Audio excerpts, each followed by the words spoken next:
स्वयंपाकात स्वादाची जान, डीएम मसाले तुमच्या घराची शान. छत्रपती शासन महिला गृह उद्योग कबनूर इचलकरंजी घेऊन येत आहेत अस्सल परंपरेची मराठमोळी चव म्हणजेच डीएम मसाले. मटन मसाला, चिकन मसाला, धणे पावडर, गरम मसाला, बिर्याणी मसाला, तिखट चवदार मसाले आणि चटणी म्हणजेच डीएम मसाले.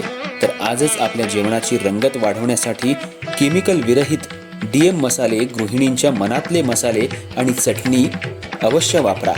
डीएम मसाले महिला बचत गटाद्वारे करणारे स्वच्छ माफक दरामध्ये म्हणजेच डीएम मसाले.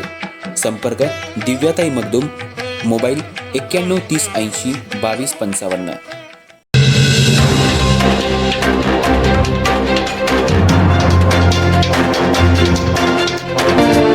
नमस्कार, मी तेजस्विनी मगदूम. एम मराठीमध्ये आपल्या सर्वांचं स्वागत आहे. पाहुयात ठळक घडामोडी. इचलकरंजी शहरातील प्रभाग क्रमांक 13 मध्ये महायुतीच्या वतीनं बावणे गल्लीत कॉर्नर सभा पार पडली.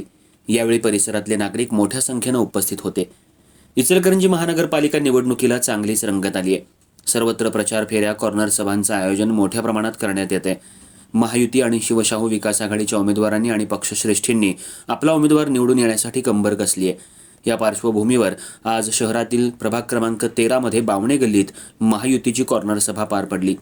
या प्रभागातून महायुतीचे अधिकृत उमेदवार म्हणून रुपाली अनंत सातपुते, शशिकला म्हाळसाकांत कवडे, चंद्रकांत विष्णू शेळके आणि रणजित दिलीप लायकर हे निवडणुकीच्या रिंगणात उतरले आहेत.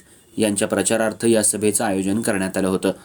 यावेळी माजी आमदार सुरेशराव हळवणकर यांनी हे उमेदवार जरी नगरसेवक म्हणून निवडून आले तरी ते तुमच्यातीलच एक सर्वसामान्य कार्यकर्ता म्हणून तुमच्या अडचणी सोडवतील, प्रभागातील विकास कामांचा धडाका लावून शहरातील हा प्रभाग नंबर 1 बनवतील. त्याचबरोबर केंद्रात आणि राज्यात महायुतीची सत्ता आहे, त्यामुळे जनतेची असंख्य कामं केंद्रातील मोदी सरकार आणि राज्यातील फडणवीस सरकारनं करून जनतेच्या मनात एक मानाचं स्थान निर्माण केलंय. आता इचलकरंजी महानगरपालिकेत महायुतीची सत्ता आणण्यासाठी आपण या चारही उमेदवारांना भरघोस मतांनी निवडून देऊन महानगरपालिकेत पाठवावं. ते आपल्या प्रभागातील प्रलंबित प्रश्न मार्गी लावतील असा विश्वास व्यक्त केला.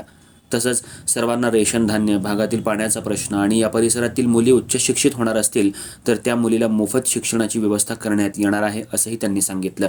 दरम्यान यावेळी जयवंतराव लायकर, उमाकांत दाभोळे, म्हाळसाकांत कवडे, संजय जाधव, सानिका आवाडे यांच्यासह अन्य मान्यवरांनी आपली ठाम भूमिका मांडली. यावेळी भागातील नागरिक, महिला मोठ्या संख्येनं उपस्थित होते.